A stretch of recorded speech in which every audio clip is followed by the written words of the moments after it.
So just a few days ago, we have the official full confirmation of the entire Endymion archetype. There may be 1 to 2 cards that have not been revealed yet, but that's not the point here. The point is, I titled this video Endymion is top tier after Order of the Spellcasters, and honestly, I would agree with that title because this deck's kinda crazy. I mean, the fact is, you can set up inherent negate/disruptions with the pendulum monsters. It's very easy to do so. You already have pendulum synergy, you have 1 card Electromites, you have a Rhoda which not only searches the 1 card Electromites, but as well searches for disruption within the archetype, and it's just a very powerful search spell. And in general, this archetype is already set up to be very powerful. It doesn't even need Electromite, but Electromite makes this deck that much better. So why do I say this archetype is going to be top tier? Well, if those points haven't convinced you, in today's video, I'm going to discuss why I feel Endymion is top tier after Order of the Spellcasters. So if you guys have no idea what I'm talking about, let me start by prefacing this with what the Endymion archetype actually is. So in the future, in April if I'm not mistaken, we're getting a new structure deck named Order of the Spellcasters. This is a new variant of the original Spellcaster structure deck back from like 2007 or something, when we originally got it for the spell counter theme.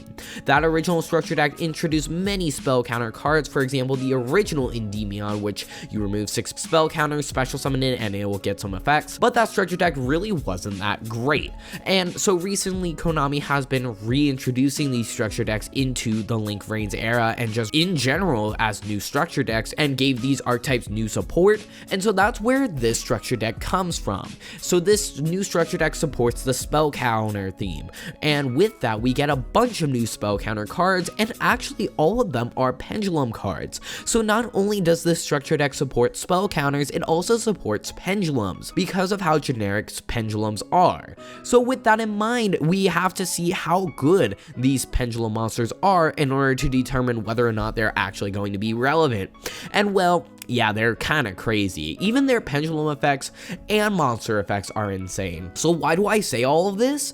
Well, let's break this down bit by bit. So the first reason why I feel these cards are going to be top tier is because they're all 1 card Electromites. So obviously we all know what Electromite is, right? It's kind of a crazy link monster for pendulums. And there's never been a 1 card Electromite. I mean, there has in the form of Rescue Rabbit, etc. Those require much more in order to be well, good. Rescue Rabbit is also very fragile. As well, you can't really play Rescue Rabbit in everything, only in decks like Metal Foes, for example. But now we have a very generic 1 card Electromite package in the form of Servant of Endymion. This is a new level 3 wind spellcaster pendulum effect monster with a pendulum scale of 2. It has 900 attack, 1500 defense, and it has the following effects. First, its pendulum effect is each time a spell card is activated, place 1 spell counter on this card when that card resolves. And then its second effect is you can remove 3 spell counters from this card, special summon both this card from your pendulum zone and 1 monster from your deck with 1000 or more attack that you can place a spell counter on. And if you do, place 1 spell counter on each of those 2 monsters. And then its monster effect is you can only special summon Servant of Endymion's once per turn. This card can attack directly while it has a spell counter. Once per opponent's turn, quick effect, you can discard 1 card, place 1 spell counter on this card and all other cards you control that you can place a spell counter on. If this card in a monster zone is destroyed, you can place this card in your pendulum zone, then place spell counters on this card equal to the spell counters that were on it. So to start, if you can't tell already, this says remove 3 spell counters, special summon itself from the pendulum scale, and special summon a pendulum monster from your deck. So what does that mean? Well, that's a 1 card Electromite. The power that this brings to the table is quite crazy, and I feel as though this will automatically replace the Magician package just because of this 1 card alone. Instead of Endymion being splashed into the Magician package, we will completely replace the Magician package altogether. And so now we're going to have a more focused deck revolved around pendulums and spell counters. And well, this card is kind of crazy as well because it can special summon an Endymion directly from your deck. But this card also has synergy, and this entire archetype has synergy as well with the mythical beast archetype, and if you didn't know, that archetype's pretty good in Pendulum. So the fact is, you can special summon a King Jackal from your deck, and if you already have spell counters on King Jackal, 2 counters specifically, King Jackal can negate a monster effect. So this could be relevant in the future for negating hand traps while you're setting up your board, etc. Being able to special summon a King Jackal from your main deck and then linking into Electromite, and eventually you can pendulum summon everything back is quite crazy. And so the fact that you can special summon a King Jackal directly from your deck with the versatility of being a counter to hand traps and overall is just honestly really good. You can also special summon an Endymion from your deck, meaning you can special summon it and that way you don't have to worry about spells and traps. Servant of Endymion heavily plays around just any card in general when going first that you're really scared of, for example Infinite Impermanence, an Ash, an Ogre, etc. Not to mention, with this new support, it's very easy to put 3 spell counters on this card. So for example, every time you activate a spell, you're going to put another spell counter on Servant of Endymion. But then as well, you have so many spell cards you can just automatically activate. For example, activate Duelist Alliance. You can activate a spell power control. There are so many cards you can activate, it's not even funny. Upstart would be played in the deck, etc. So there's another reason why this card is so easy to use. Not to mention, all pendulum monsters can be activated in the pendulum scale, making it even easier to use Servant of Endymion. Plus, Servant of Endymion will rid itself from the scale and special summon itself and another monster from deck. So really, it's so simple to use this card, but it doesn't stop there. So not only does this tutor out any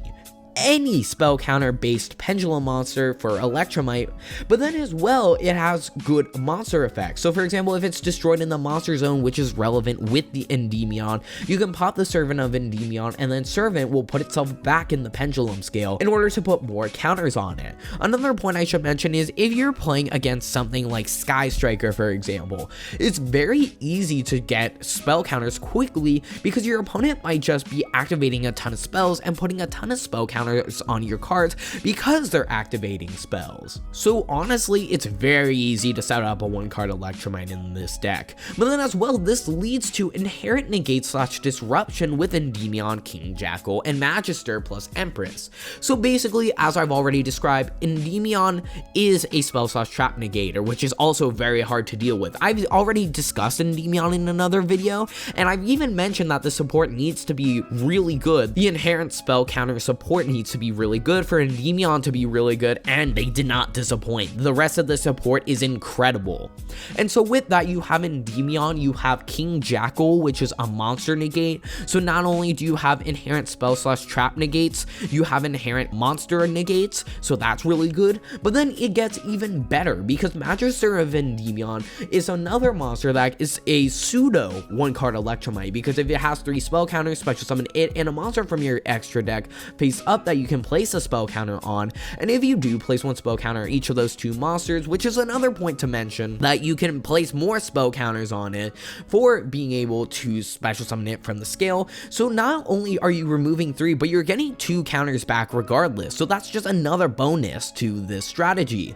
But when you do special summon this, while it's on the field, you probably want to leave a Magister on the field, and the reason why is because on the opponent's turn, you can remove 3 spell counters from your field and special summon 1 monster from your deck that you can place a spell counter on. And so this might seem kind of redundant at first, but this not only helps with the grind game, but it also just helps with another disruption with Empress of Endymion. So then what Empress of Endymion does is, its effect reads, if this card is special summoned, you can target 1 other card you control with a spell counter and 1 card your opponent controls, return both of those targets to the hand, even if the first target no longer has any spell counters. Then place onto this card the spell counters that were on that card when returned from the field to the hand. So what's so good about Empress is when combined with Magister, Magister can special summon these Empress on the opponent's turn, and then Empress can return the Magister to hand in order to bounce something the opponent controls. So this is what I'm talking about with so many inherent negates / disruptions that don't even rely on your extra deck.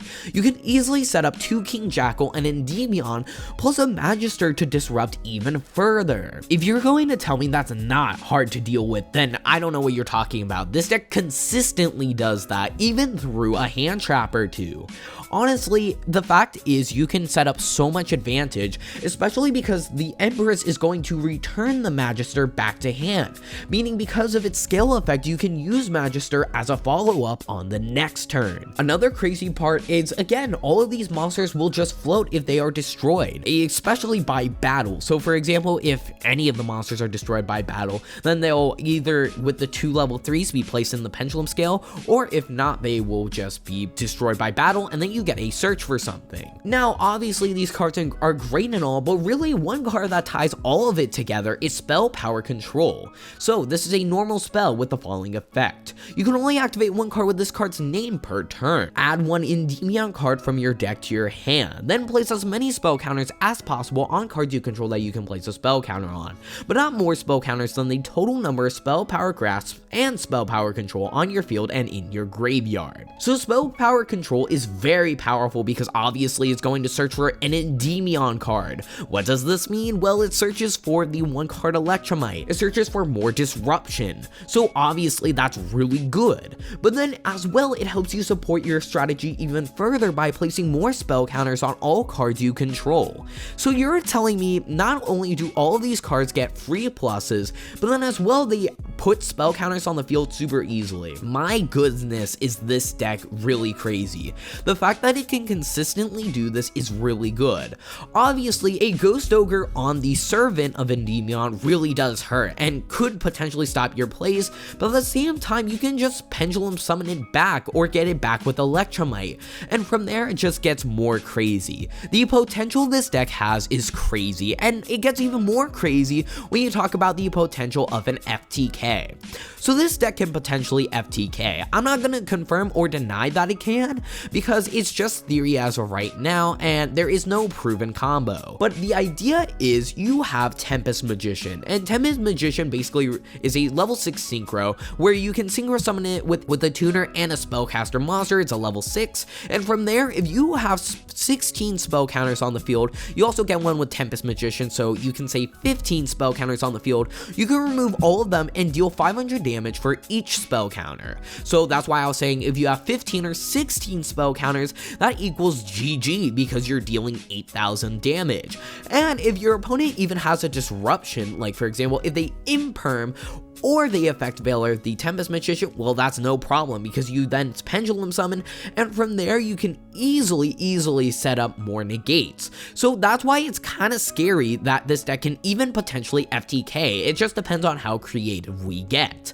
Now, this does require a tuner, so I can't believe I'm saying this, but Hollow might be the best option and the most relevant option for the Synchro Summon. Yeah, that's right, Hollow in 2019, folks, actually being meta relevant. But overall, guys, this deck is very scary. It can set up easily 3 to 4 negates turn 1 super easily. It can most certainly play through Disruption. Ghost Ogre on a Servant can really hurt, but that doesn't matter when you're just going to Pendulum Summon Endymion plus Jackal King, or King Jackal, however you pronounce it. So it can set up multiple negates. It can be just very scary if it can resolve its effects. It will be able to recur back advantage with the Magister plus Empress combo, and so overall, honestly, this deck should be top tier after Order of the Spellcasters. Thank you guys so much for watching this video. I hope you enjoyed. If you want to support me further than just watching my YouTube videos, go down into the description and support me on Patreon. It helps out quite immensely. As well, if you guys want to talk to me further than just my YouTube comment section, go down into the description and join my Discord server. Thank you guys so much for watching, and with that, I hope to see you soon.